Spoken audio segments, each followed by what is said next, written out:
Good morning guys, welcome to my mini blog. आज आहे Monday, म्हणजे आहोंना सुट्टी असते. मग तोच दिवस असतो जो आम्हाला शॉपिंग किंवा भाज्या किंवा विमार्टला जायचं असेल तर भेटतो. म्हणून निघालो मस्त.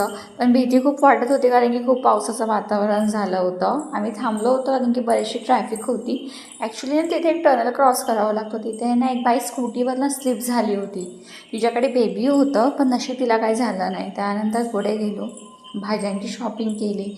मग काय, मेघराज चिडले आणि खूप जोरात पाऊस व्हायला लागला. मग काय आम्हाला थांबावं लागलं तिथे 10 ते 20 मिनटं थांबलो. नंतर मग निघालो कारण की वी-मार्टला जायचं होतं. काही नाही, बेसिक्स बरंचसं सामान घ्यायचं होतं, जसं की साबुदाणा, पोहे वगैरेचे बरोबरच्या गोष्टी असतात किंवा स्नॅक्सला काय हवं आहे ते. रस्ता खूप छान झालेला, भिजला होता पूर्ण. वी-मार्टला गेलो, आमची शॉपिंग कंप्लीट केली. ॲक्च्युली सकाळी ब्रेकफास्ट केला होता, पण यांना भूक लागलेली. वॉटर आणि फिजी घेतली. नंतर घरी आली, पहिले पालक क्लीन केला, चॉप करून घेतला, मस्त पालक डाळ बनवली आणि संध्याकाळी मी मेथीची भाजी, चपाती आणि सॅलड खाल्लं. Thanks for watching. बाय.